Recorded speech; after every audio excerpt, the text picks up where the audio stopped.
Welcome to the Creative Plane Podcast Network. Join us as we review our favorite RPGs, collectible card games, MMOs, video games, PC games, and bring up interesting topics and things that we'd like to share with everyone.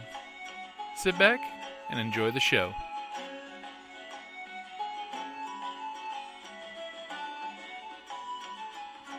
Hi, this is Kelly, aka Trixie from Ragnarok and Roll, a Scion to Ragnarok story, and Tilda Wimblewick from D&D Journey of the 5th Edition.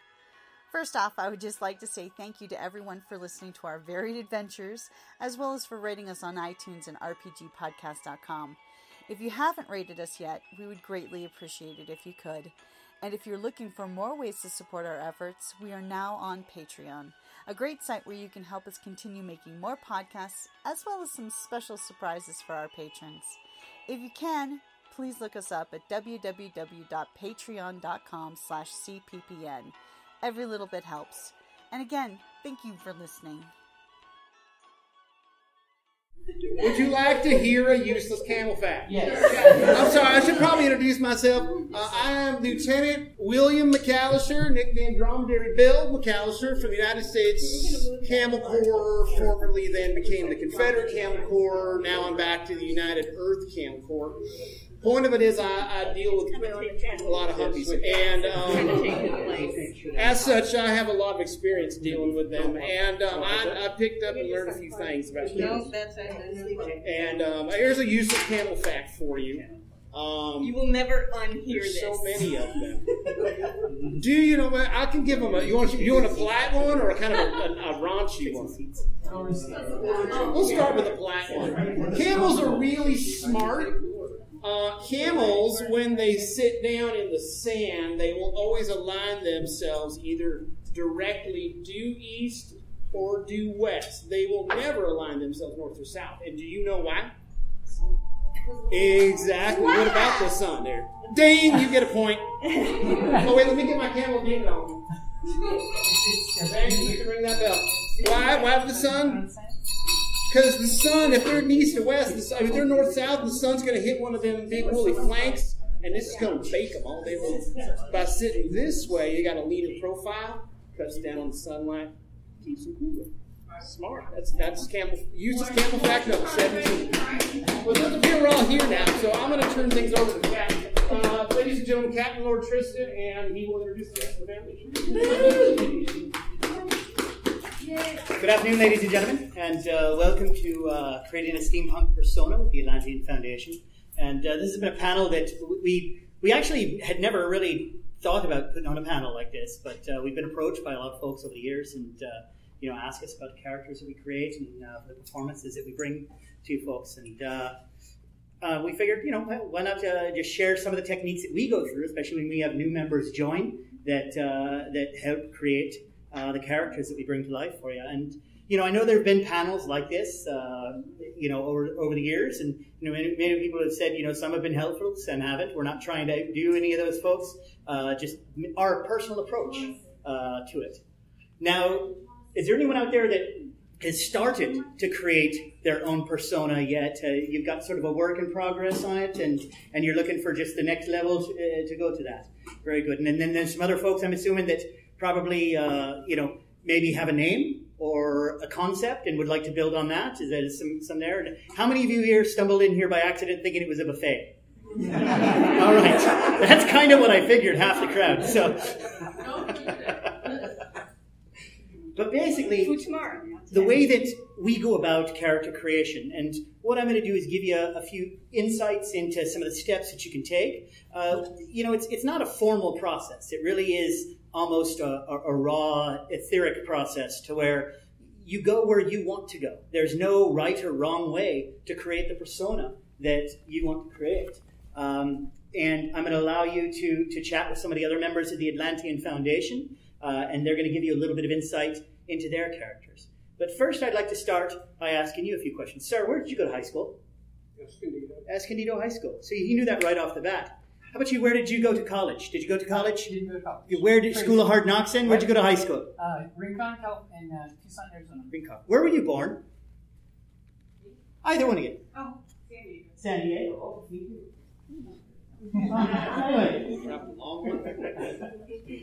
So, those kind of questions. What was your mother's name? Felicitas. See? Was. There you are. You don't have to think about those answers. You know those answers. And that's the essence of your character. It's not like you need to get all elaborate and everything. You need to start with 2 or 3 building blocks that are your steps that are then going to take you to the next step of your character. And the beginning of that is you need to decide on 1 or 2 major points in your life. So the first thing that most people normally start with is a name. Think of a name that you want to call yourself. You can use your own name. You can use a different name. You can add a professor, add a doctor, add a captain, whatever you need to it. But there needs to be a story that leads up to that. If you're a professor, what are you a professor of?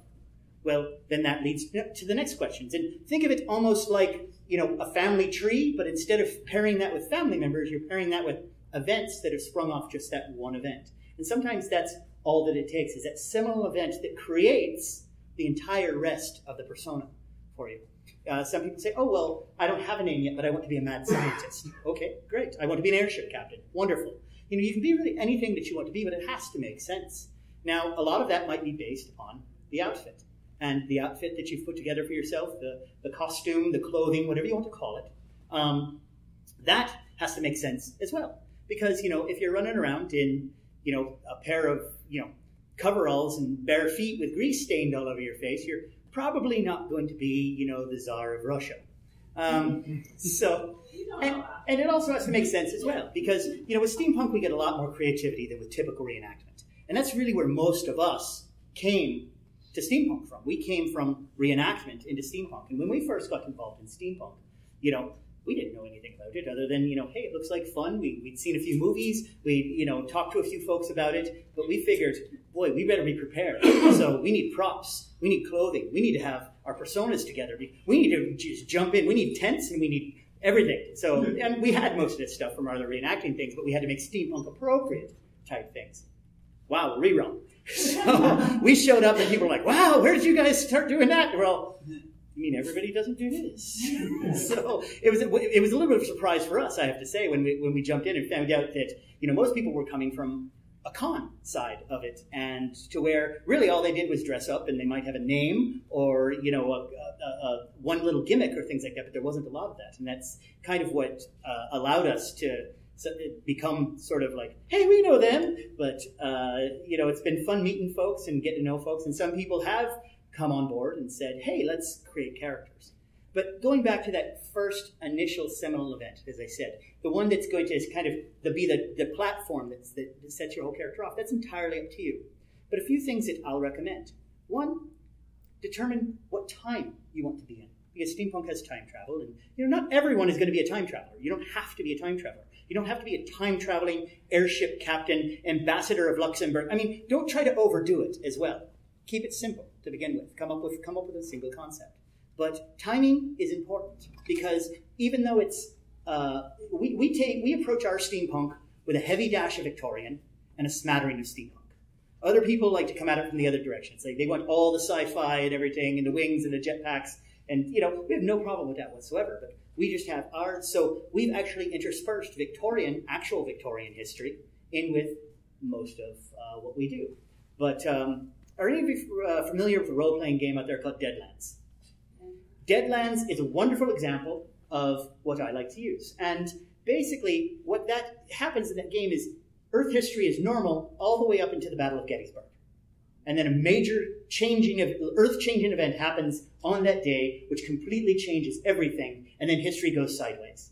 So that's something that we've kind of incorporated as well, because Earth history, pretty much, we've done sort of the same thing. Earth history is pretty much the same right up through the Civil War.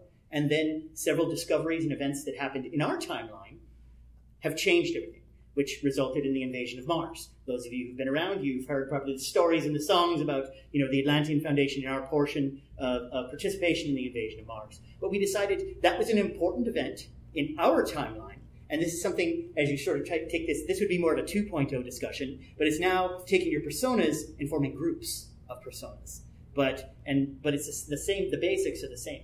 So what year do you want this to be? What year are you living in? Because if you want to have been, for example, at the Battle of Balaclava, where I was, then you need to be on the other side of the Crimean War. And it needs to make sense for the age that you currently are. And you don't have to play your own age, but it does have to make sense. I mean, if you've got a long white hair and beard, it's probably not any good going around telling people you're 16 unless some horrible experiment, and you need to have a story for that. And that's fine, but everything has to have a story, and those stories have to tie together and make a bit of sense. But as I say, if there's major events that you want to have had shape your life, and as you go back and you do some historical research on the Victorian time period, you'll find one or two little things, and you do something that I like to call wiki surfing. You pop on Wikipedia, and because I know people like to bash Wikipedia, but it's a wonderful jumping off point for research. It's not a great primary source, but it's a good source to get you to other sources, because they have this wonderful thing called a bibliography down there at the bottom. And that will give you books and websites and other places that you can go to get the information that you need. But as I said, you find yourself a point in time that makes sense for you. That's one stepping off point that a lot of us used. For example, I decided there were certain life events that I wanted to have happen to me. And for the Atlantean Foundation, our nominal time is 1875. And so all of us are right in around there. Maybe a year or two off here or there, but that's sort of our target timeline. And then everybody just sort of went backwards from there. And so, okay, well, 1875, and, I'm 30 years old. Well, subtract 30 from 1875. Now you have the year you were born. And that's something that you just commit to your memory. So when somebody's talking to you, you say, well, I was born, and where were you born? Are you American? Are you European? Are you Martian? I mean, where are you from? And I was born here in 1875. Pick a city. It doesn't have to be, you don't have to narrow it down, because you'll do that as you go, as you continue to research a character. I was born in England in 1875. I was born in Germany in 1875. Start there. Eventually you'll find a city that you like. And I was born in, Berlin, Germany in 1875. Whatever. You pick the time, and then you gradually distill it down to the finer points. But start with broad strokes. You don't have to design everything right off the bat. You know why? Because you're not going to remember it all. You need to remember 5 or 6 important things about yourself. And then what do you do now? Okay, well, I'm an airship pilot. All right, so between being born in, Berlin in 1835, or 1845, or whenever, and the date that it is now, how did you get from being born there to becoming an airship pilot? Well, I don't know. Okay, great, that's a fair enough assessment. But what was the one event that made you become an airship pilot? Was it something you always wanted to be? And you think back on your own personal life, and you can use your own personal experiences to kind of shape who your persona is going to be, because there's always going to be a bit of you in your persona. I mean, unless you're an Oscar-winning actor, there's always going to be a very strong bit of you in your persona. And so you can use things that happen to you, maybe things even unpleasant in your life that you're still trying to cope with. You can have fun with those now. Maybe you had a rough childhood. Well, maybe your persona had a rough childhood. Grew up as an orphan on the streets of London. Sure. Your parents were so horrible, they put you in a workhouse. Well, there you are. You started out in a workhouse. How'd you get out of that workhouse? And you just start asking yourself questions. And that really is the basis of, your character. For example, my character, my persona, Captain Tristan Wolfe, he was raised in the military, basically. Father was a surgeon. Father went off to India in the India campaigns, and was part of the disastrous retreat out of that, where his mother was killed during that, because officers would often have their families with them.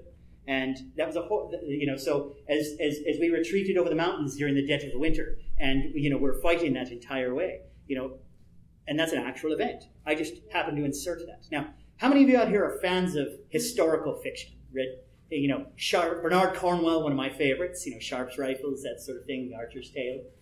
He's a master of that sort of thing. And that's all you need to do is pick a few historical events that you like to have your character be involved in, and then insert yourself into those. How were you involved there? Now, obviously, some of them you have to be a bit careful about. Well, I was at the Siege of the Alamo. Damn, sorry that you're dead. Oh wait, I was on the Mexican side. Okay, fair enough.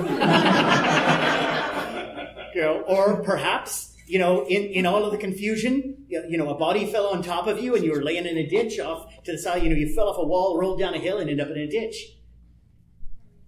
Historians wouldn't know if that happened to you. That's just fine. But come back for the reason why you survived that. You know, I was involved in a horrible airship crash. That's how I got this horrible scar right here on my left pinky. It's just, you know, those sorts of things. You just come up with the events that have shaped your life. So I don't want to do all the talking here, and I keep looking at this as if it's a watch. Oh, by the way, new birthday present. Oh, sorry. She likes you. Nice. So, I'm going to introduce you to a few members of the Atlantean Foundation. I'm going to allow each of them to share with you just a few events, a few tidbits of their persona, just to give you a few ideas, perhaps. Now, before I do that, does anyone have any specific questions about anything I've said thus far? Are you following me? Do you understand where I'm saying that, you know, you pick the events, you pick the things that shaped your life, because that's exactly what's made you who you are today.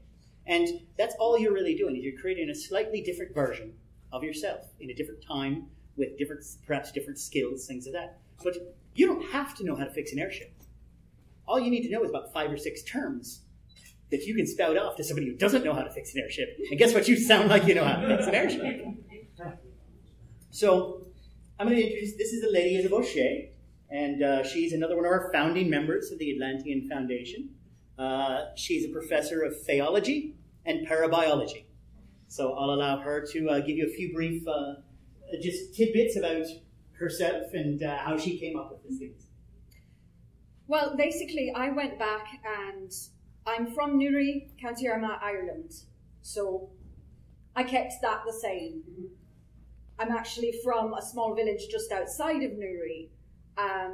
So born in Ireland, lived in Ireland. My father was a professor, so I went into the same profession that he did because he very much felt that women should be educated just the same as men. And so followed Mary Wollstonecraft, and her ideas for a lot of that was what I was raised on. So I was a professional scholar for a while, got approached by Captain Wolf, and that's some of the basics of my life. But as a professional scholar, though, what did you study? I studied folklore to start, so the folklore of Ireland. And since the Irish are very much involved with the Fae and have so many different stories about the Fae, that was something that played right into studying all of the old stories first, and then I started branching out into, all right, well, there's somebody who's actually studying the Fae. Let's go and see what she's got going on. And so that's where a lot of that started. And this leads into props, which is an excellent segue, because as two of the first things she purchased, because all of the Atlanteans, what they have to do is contribute artifacts to our collection that is in an area of their expertise. That's one of the prerequisites for joining the Atlantean Foundation. And two of the items that she acquired very first were Lady Coddington's Book of Pressed Fairies and her second Book of Pressed Fairies, and tied that into her storyline. Right, exactly. As investigating the work of Lady Coddington, who only recently has disappeared. So part of her... We believe that she may have fell afoul of some of the Fae that she was studying, because the Fae are tricksy. And this was simply just, I like these books, I want to incorporate them, now I need a, well, and somebody asked her one day, well, what happened to Lady Coddington? Oh, well, she's vanished. And sometimes your character can morph just like that.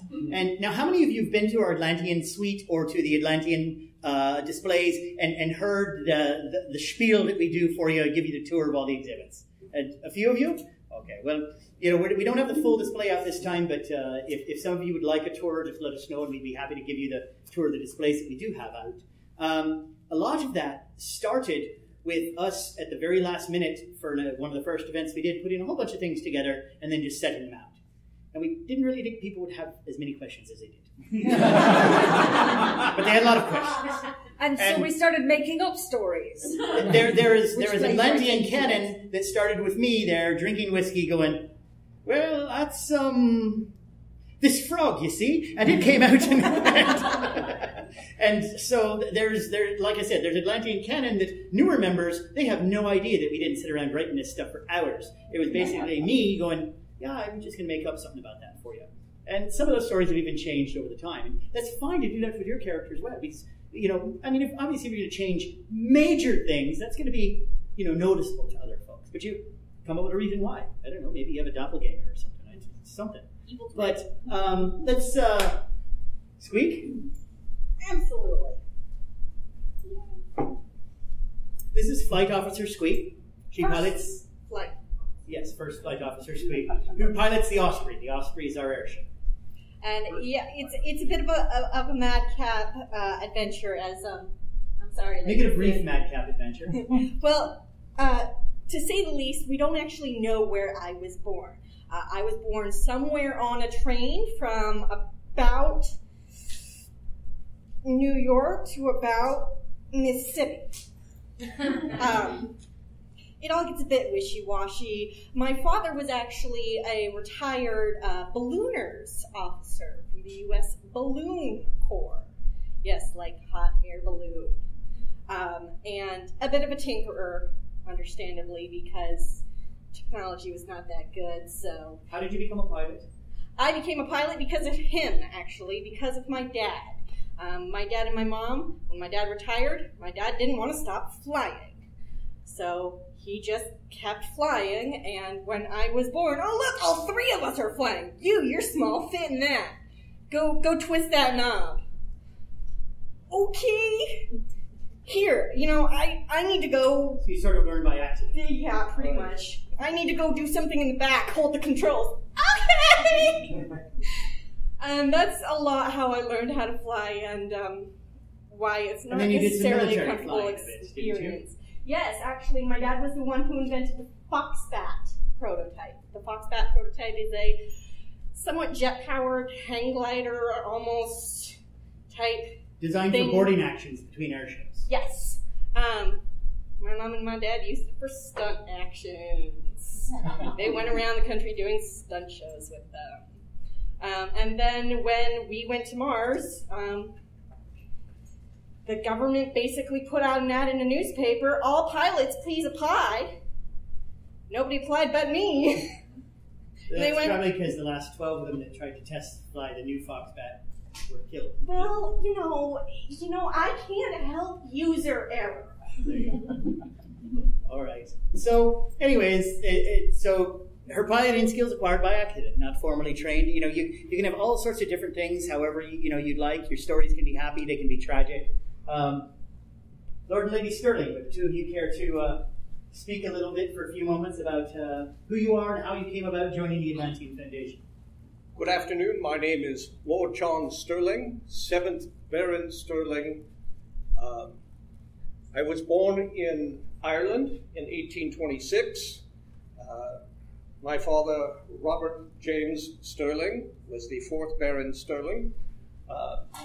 I was homeschooled in the Low Essex Castle in Donegal, Ireland. I was educated privately by tutors to Cambridge University, did a short stint in Her Majesty's Navy, but however, because of my rather strong opinion and rather vocal, often very vocal opinion of my home country of Ireland, well, I was told with no uncertain doubt that I had no real future with the senior service. So the Navy politely asked me to... I would kick you out. Yes, they gave me the boot, as it were. Well, you got put on half pay. Sorry? Half pay, wasn't it, Lord Sterling? Oh, no, they... Right out the door. Not even half pay. It was half pay, and then they took half of that away. Now, because I was the second son, I have an older brother, Thomas Roy Sterling. When my father passed, he became the 5th Baron Sterling. He had a son, Liam. I was not in the succession. I decided to make my fortune in the colonies. shortly after graduation from Cambridge, I was in London and walking on the street and happened upon a gentleman being accosted by ruffians. Well, I thought this was most inappropriate. I took my walking stick and deftly applied it to the ruffians, chasing them off. Well, this gentleman was most grateful for my assistance. Turned out he was James Buchanan, the U.S. ambassador to England at the time, later became President Buchanan. So when I came to America, he offered me a position. He promised that he would show his gratitude one day, and he did. He offered me a position with the United States Marshals Service, and I became a U.S. Marshal. An Irishman under the British Crown, serving as a U.S. Marshal. And it was during that time as a U.S. Marshal that I met the love of my life. Oh. Emma Did Payne. she know about this? Emma Payne Sterling. I am Emma Rose Payne, originally, and I was born in Brooklyn. My father, William, is a harbor pilot, so he goes out and he helps guide the ships into New York Harbor. So he used to take me out on the ships with him and taught me how to sail, taught me about all the different ships. I fell in love with the ocean. And one day, I swear to you, I saw a mermaid, which got me very interested in what was out there. And then, let's see. Oh, yes. I married my ex-husband, my late husband, yes. He was a Marine sergeant. So, me being at the docks quite a bit, meet quite a few sailors, and we got married, and it was going all swimmingly for a while, and then he started acting strangely, spending a lot of time away, and so I got curious and started following him, and I found out he was, well, spending time with some gentlemen who were from the South and were very much believers in secession. And then, well, the Civil War started. And so he left, and I followed him, and I gathered evidence that he was a Southern sympathizer and spy. And just as I was about to round on him and tell him that this was not well at all, I was, well, grabbed by a Pinkerton agent by the name of Kate Warren, who was Alan Pinkerton's only female agent at that time. She told me to, well, shut my trap. And but was very impressed with the evidence I collected. So based on that evidence and what she had collected, he was court-martialed and executed as a Southern spy. That's very sad. Well, you know, he was a rotten bastard. Yeah, she does. It's almost like she's smiling there. You have to wonder. Poor fella. So, but then after that, I think hanging was actually a quick way out for him now. But then after that, Kate offered me a job with her new women's division of the Pinkerton agencies. So I helped spy for the North during the Civil War. And then about a year later, I got assigned as partner to a U.S. Marshal. And the rest, as they say, is... Well, wait a minute. My question then is, how is a U.S. Marshal and a Pinkerton, did you get a Lord and Lady in front of your name? Well, unfortunately, during the war between the states, my father passed. I wasn't aware of it. The mail did not catch up to me for quite some time. Emma and I worked together under General McClellan and the intelligence service, hunting down Confederate spies. Because I'd become quite good at it. The war ended. We became quite fond of each other, as it were, and I asked her to marry me and took her to Ireland to meet my family. Well, again, message passed. Turned out that my brother had passed from a heart attack, making his 16-year-old son, Liam, the 6th Baron Sterling.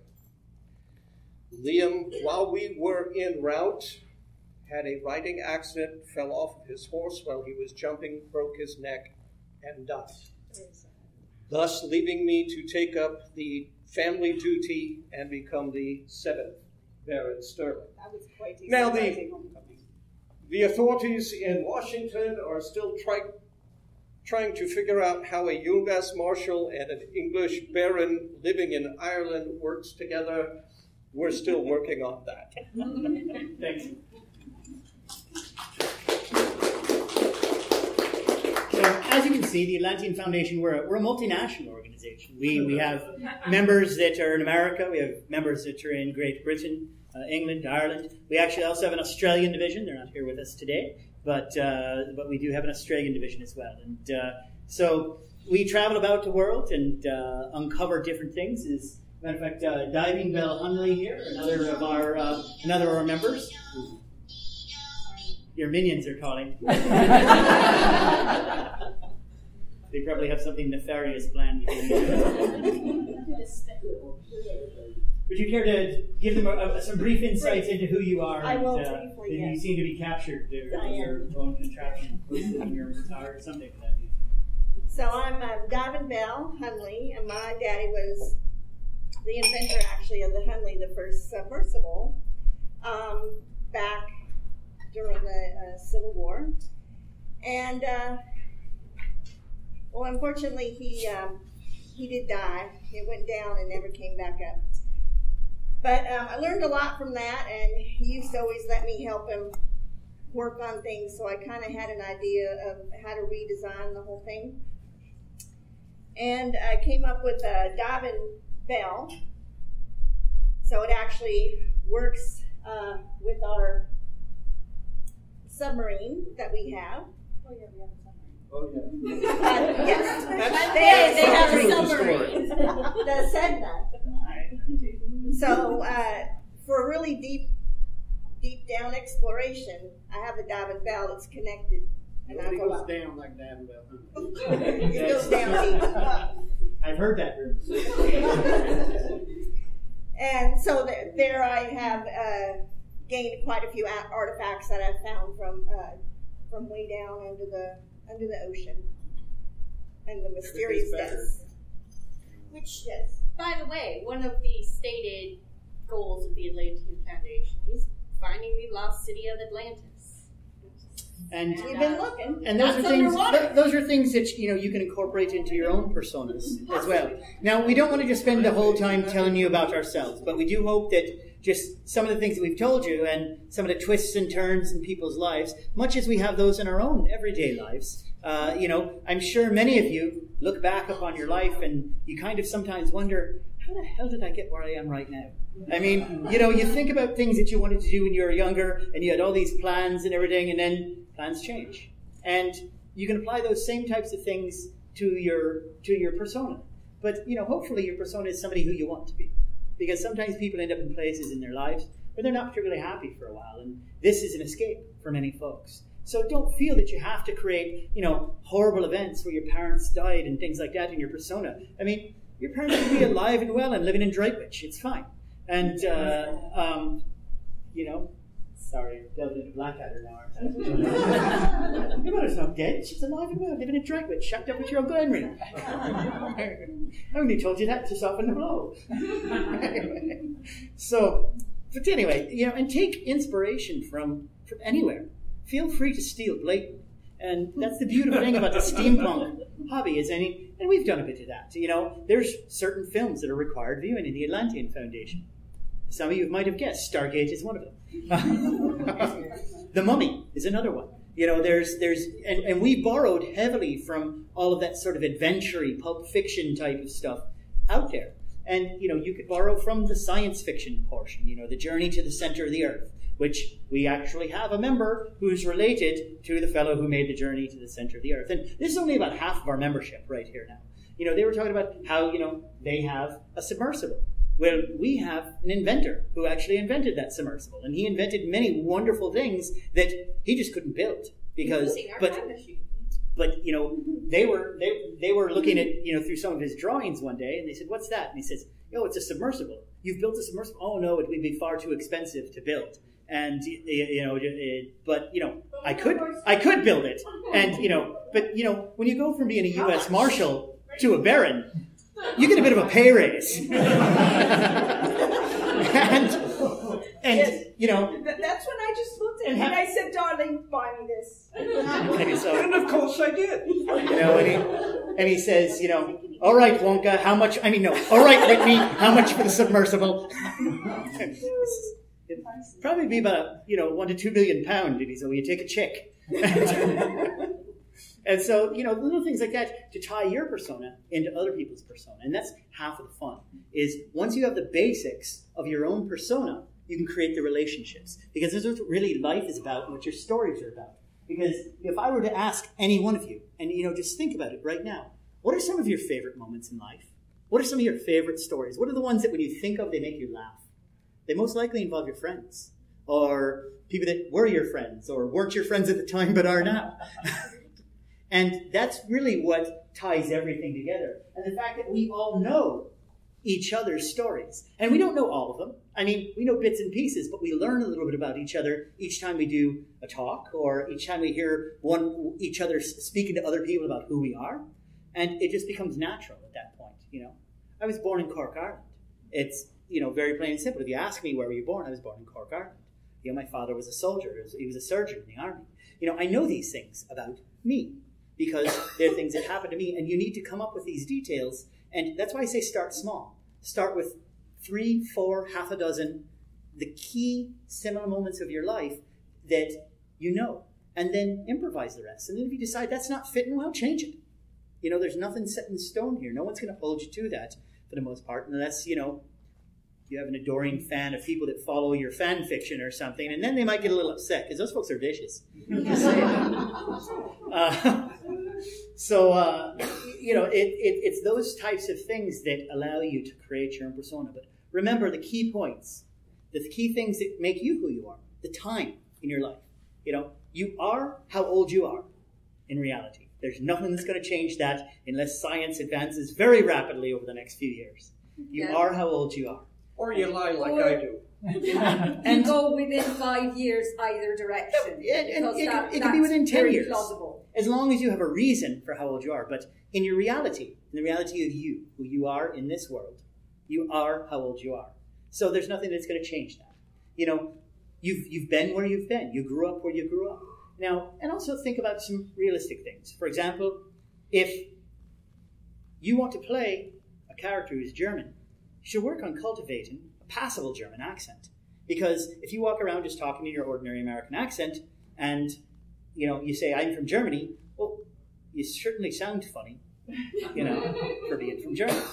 And it doesn't have to be a good German accent. I mean, just work on it a bit. And it doesn't have to be perfect from the start, but don't be embarrassed about it, And if somebody says, well, your accent doesn't sound German, it's just, well, it's been colored by my many travels. Great Johnny Depp. It's true, though. It has. And, but think about that as well. So, if you're not comfortable trying to affect an accent, don't play a foreign character. Come up with, a reason. Now, if you want to have spent time in a country, absolutely. And there's, many of us who were born in one place but have spent time in many other places. And, not all of us just up and joined the Atlantean Foundation. The Atlantean Foundation has a staggered membership.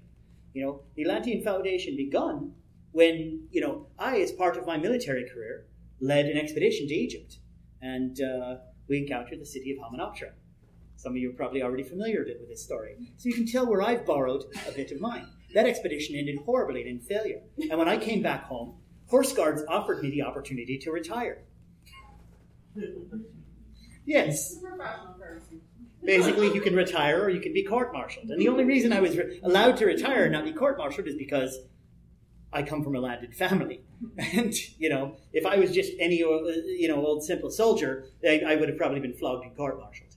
But, but I was convinced that I was right. And so I approached an Egyptologist who was known for having, ideas that didn't conform to the standard scientific community. And that's Cutter. He's not here with us today, our Egyptologist. But he suggested several other folks who would be perhaps open-minded to an expedition that might sound a bit crazy on the surface. We're going to go to Egypt, and we're going to find the City of the Dead. I can't tell you exactly where it is, but I've got a fairly decent idea within a few hundred miles in each direction. In the desert. Correct. In the desert. And so, no cars, this was, and somebody obviously who studies fairy creatures for a living is probably a little more open-minded than your average scientist. And so we put together a few individuals, and that's what we did. And it was that expedition to Hamunaptra, the successful second expedition, and the artifacts and treasures that we returned with for the good of science that were also rather good for our pocketbook, because museums pay excellent money for things like that, by the way, that funded the Atlantean Foundation. It purchased our airship. It purchased our headquarters and, those sorts of things, and allowed us to then supply ourselves and prepare ourselves for future adventures. And those are the types of little things where, that is how she and I met. That is how, our professor of Egyptology met. And then, other adventures, people that, when we had the grand opening, when we had our first display of these artifacts, many people came to that because people were curious and wanted to see these things. And that's when people said, what is it your organization does and how can I be part of it? And there are some folks, for example, Lady Sid, she does like to accompany us on some of our adventures, but she also likes to be very comfortable. Her husband has done a wonderful job of earning obscene amounts of money, and but in order to be, she's very enamored of our stories, very enamored of our parties, and very enamored of going on adventures that don't require her walking too far from the airship. And so we're trying to fly it. Correct. Sorry. And but not everyone has to be a swashbuckling air pirate or anything. You can be something very simple. And basically, it's what do? I write checks. A lot of Florida Lady Sterling, I give them their funds. Correct. And so, those are the various people that have brought their own personal take on, things that we do. We have a librarian, our who's also how many different sciences are you? It's anthropologist. It's a social story, but based on my background and my personal experience, I wasn't actually formally educated, but my father taught at boys' school, and my mother, once she became poorly, so I didn't actually leave home. I stayed home with her for many, many years. So she finally passed. But at the time that I had to employ myself, and so with the experience that I actually had, I actually applied there as an employee initially, because I'm very good at administrative work and that sort of thing. And I have the interest in history, and Professor Whitney had developed a fantastic time machine, so I thought perhaps I might be able to tie that a little bit on the side of my day off, And in the process, though, we developed a need for a curator, so I have worked in international curator for the foundation, and worked on the catalog. So more of an administrator position with the foundation, but it also allows me to talk to this now and again. If we have a question about where we're going in time, we ask her, right. What do we do when we get there? Well, it's more a case of we consult Mairead when we want to make sure that we're going to fit in with the locals once we get there, which we do quite a bit of. Right. And we don't want to go in our modern clothes. For that, so we want to fit in when we're traveling a bit too time, because there are certain periods of time where if you show up in funny clothes, there's an excellent chance you'll be burned at the stake. Now, as you notice, we talk about each other a lot. We know each other's stories because we've participated in each other's stories, but also because we've helped each other design our stories. Be open to outside influence as well. I mean, some people's ideas are complete and total shite. I get it. You don't want to use those. But other folks, they might have some great contributions to where you're going. Now, a few folks earlier raised their hands when I asked, how many of you started creating your own steampunk persona? And I believe you folks had said you had, correct? Yes. So where, do you have names? Do you have employment? Who are you? Stand up. Stand up, please. I don't mean to put you on the spot. No. Totally on the spot. Basically, my persona is Agent James Henry Holliday. I'm a distant cousin of Doc Holliday, and I actually. Now, are you a doctor? Unfortunately, no.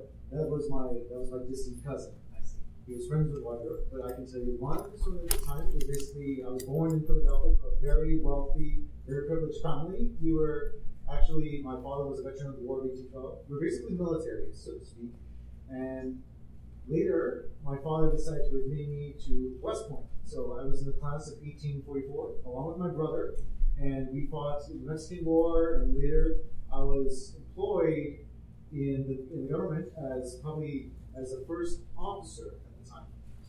As in say police work, because I was actually well qualified because I had the skills of a scout. I was actually very good with a little disguise and understanding the terrain of the land. And then later, right at the time before the Civil War, I was approached by a certain Alan Pinkerton. And he asked me to join as a Pinkerton because there were certain secession movements going on. Well, now, do you mind if I interject?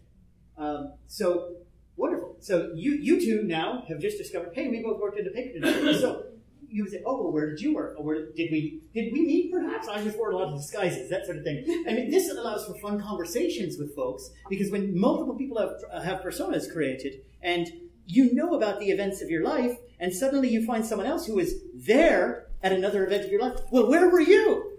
Did we meet?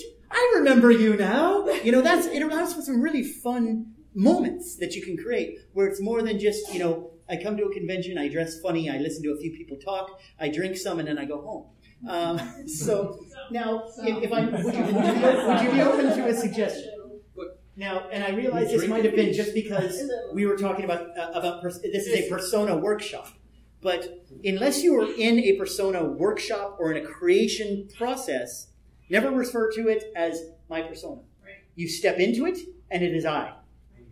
And I know that feels weird when you first start it. Actors have to really work very hard at that to get themselves into the I. And, you know, some people refer to it as their character process, you know, their breathing process, method acting, however you want to call it. But when you put on those clothes, you are, your name again?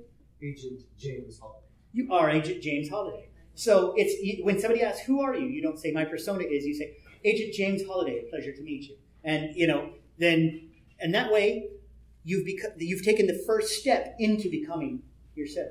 Now, you have an excellent grasp of the events of your life. Very impressive. Much more so than most of the folks that we talk to, because what kind of prompted this workshop was a lot of people we'll get into a conversation with, and about 3 sentences in, I'm just a steampunk time traveler. You know, because they've reached the end of what they know, and they're kind of afraid to just make something up on the spot. But again, it's not an indelible ink. We're not freezing that in carbonite for you, all right? You can change that if you decide you don't like it later. Feel free to create on the spot. That is one of the hardest things for many people when creating their character, because they think it's like a Dungeons & Dragons campaign. Once I put it on the sheet, I'm stuck with it. No, it's not. Your character sheet is here, and the only person that it really matters to is yourself. So you've got an excellent grasp of some of the events that have shaped your life. Now, you went to West Point, correct? Yes. How'd you feel about that? Well, it was a really great honor for me, as my family is actually abolitionists. Of course, it was a great honor. Did you enjoy it? As much as a soldier, at first, I was a little reluctant, but I made friends with a certain Ulysses S. Grant, who later I will be serving in the Civil War under, that being a soldier and a gentleman, that's where I suddenly became a gentleman out of West Point. Now, did you know that until I asked you that question? Or are you just pretty good at coming up with things off the cuff? Oh, no. So you knew that before I asked you that question? Yes. Excellent. Because that's the next step, is once you have the things that happened to you, how did you feel about those? Did they make you happy? Did they make you sad? Because, okay, I went to West Point. Well, wonderful. Congratulations. What a great honor. Well, actually, my father made me go. I hated every moment of it. You know, it could be that. It could, you know, but those are the things that are going to take your character to the next level of depth. And eventually, you'll be able to talk with someone about your persona as easily as you're able to talk with them about you, who you are in your ordinary 9-to-5 workday, everyday, you know, thing. Because when they ask you things, not only will you be able to respond with, you know, what you've done, but how you felt about that. And you can bring some emotion to your character, which is what brings depth, which is what brings believability. Because simply rattling off a succession of names and dates and places you've been, you know, what's that? that young lady? I'm going to get to her in just a moment. I'm just dwelling on that now. Save the best for last. He's on a roll. So, no, I was not ignoring her at all. But I wanted to deal with a few of the things that he has said. And now, of course, I'd like to know a bit about you. Okay, so I'm Annabelle Lee Howard, and my profession is that I'm a scientist. I dabble in biology, chemistry, a little bit of botany at one point in time, and I'm also an occultist. That's my night job. As one does. Yeah, So, how do you feel about Mr. Darwin's new theory? absolutely brilliant, totally plausible. The empirical evidence is there. Have you run into Mrs. Blutsky? I'm afraid I have not. Probably just as well. And so now you've got a very good grasp of who you are as well. Now, I'm trying to pursue medical studies, and there's so much more to me than being just a scientist. I'm also an avid reader of Victorian and post-Victorian literature, hence my names. excellent, very nice. Actually, that's when, about around the 1850s, that's when I met her and grew fond of her.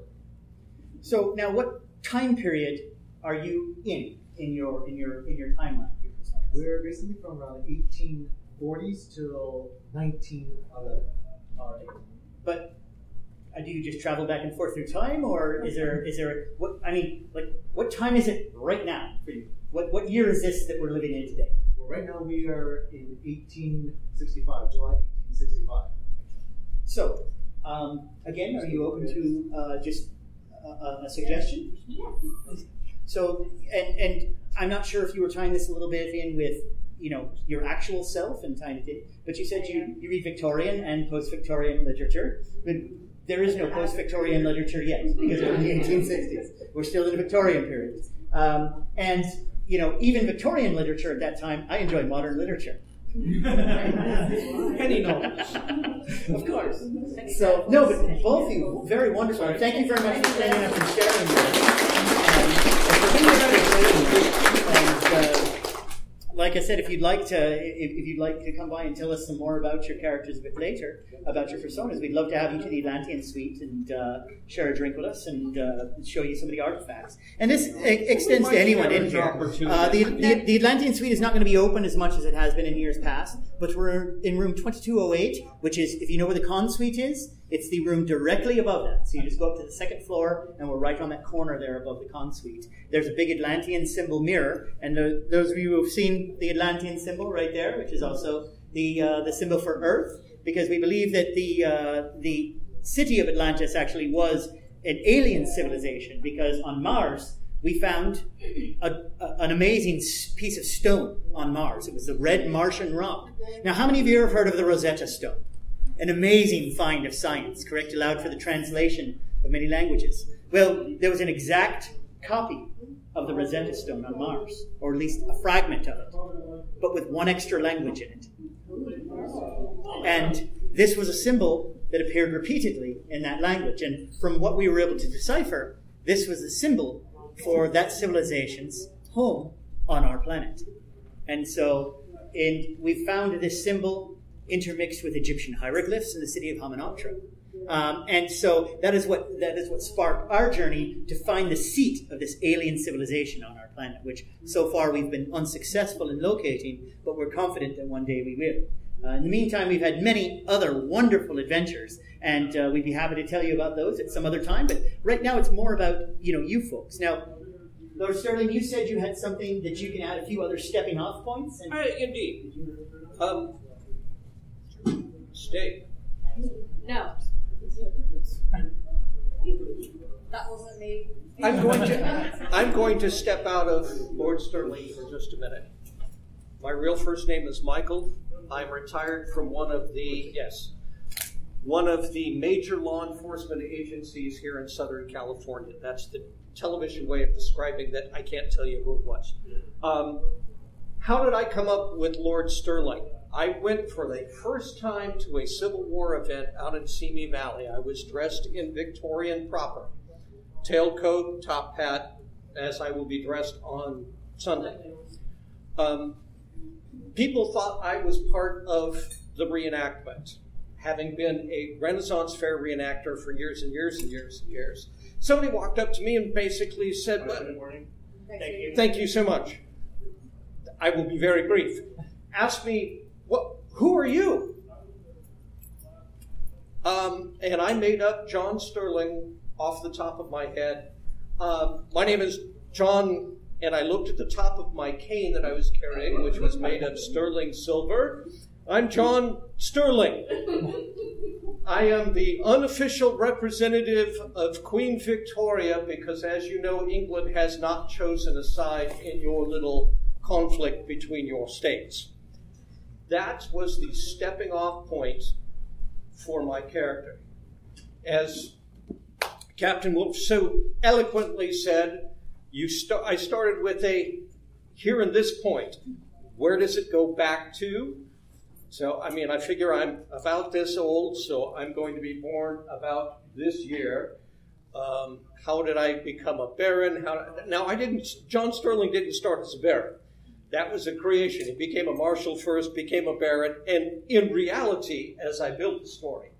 But any spark can be the beginning of a new and wonderful character. Don't be afraid to just let it catch. Okay. Dr. Bill. Howdy, y'all. It's nice to see you again. I'd like to talk for a moment about stuff.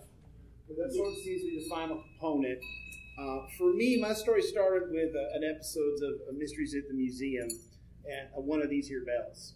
This is an actual camcorder bell that they told a great story. If you've ever seen the episode about the red ghost. Now, I'm not going to waste your time talking about the red ghost, but if you come up to the suite, I'll be happy to waste some of your time there.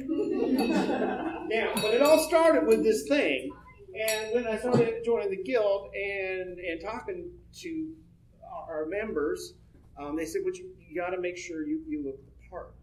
And so one of the things that kind of is whimsical to me and funny is when you walk up to people and like, sir, I see you're a military man. You got some ribbons on you. What did you do? How did you win those? I don't know. They're just cool. I made them. Yeah, I made them myself. I made them home. So that's a cool answer. And as a crafter, I love building. And it's neat to see people making things. Something I love about Steampunk movement is the making things. But why are you wearing them? Why are you wearing goggles? Why do you have goggles? Well, I just came back from the Martian campaign. And when I'm not traveling with the Atlanteans, I'm training camel troops on Mars. So I just got back, and I forgot the things were even on my hat. But it's sandy on Mars. You know, that's why them camels have such big eyes. And, Bill brings up a great point, is that, a lot of us come at this from a reenactor or a theatrical background, but not everybody is in steampunk. And there are a lot of brilliant makers that are here, brilliant storytellers. And if you're a maker, then perhaps it's some of your props and items that are the stepping off point. Because those will need stories as well. As a matter of fact, they're... For me as a maker, I take it out on my daughter. I mean, I make her all the crazy jetpacks and all that because Bill's not that kind of person. And her entire persona basically came out of, she says, I want a giant Pokeball that smoke comes out of. He's like, all right, I'll build that. Well, why do you have... And then, so she ended up with, all of these interesting inventions and things that were made for her, and her character morphed, her persona morphed out of that. So, she's Katie Dang, the president of Dang Industries. And, her parents, both inventors as well, sadly killed in a horrible lab accident. And so now she is the millionaire prodigy inventor that comes up with, all of these things. Like, this is the Dang Industries jetpack. And if you'd like one, you can get your own Dang jetpack.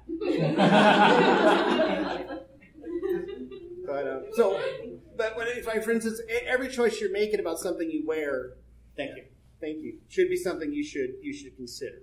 So, in conclusion. Correct. Yeah, and it is accessories that create the outfit. So think about those accessories and why you're wearing them. Why are you wearing the badges that you wear? Have a story for every little thing. And you don't have to have it immediately, but be prepared to come up with something. What's this one for? We didn't have the handouts. We ran out of time to print them out. But if you contact me directly, we can get you a list of some of the questions that we've been suggesting as stepping off points for creating your persona. Now we have to give up the floor because there's another group coming in here. Thank you very much for your time. We will have tomorrow, up here is, I'm not sure if it's this room or the one next door, it's going to be one of the two of them, but the Atlantean Artifacts Roadshow. So feel free to bring an artifact that you want to know something about, and we'll tell you a little about your artifact. We have our pool party tomorrow night, 5 to 7 down by the pool. Wear your best Victorian swimwear. If you don't have Victorian swimwear, wear any swimwear, no swimwear. We don't care. Just come on down to that. And then, of course, extemporaneous dramatic readings on Sunday, which some of you are familiar with, some of you are scared of. Thank you. We'll be available. Thank you again for coming out here, folks. Thank you for your time.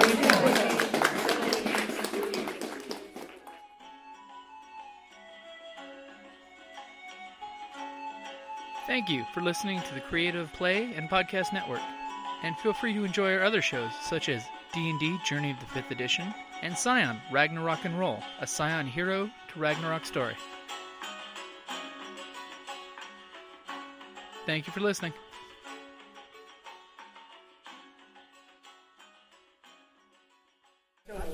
Did you find that useful, the information? We didn't want to get too in-depth. We wanted to keep it sort of light, a sort of one-on-one type thing, but we wanted to hit on some of the major things. Thank you so much for coming. Did you enjoy the presentation? Did you find it useful?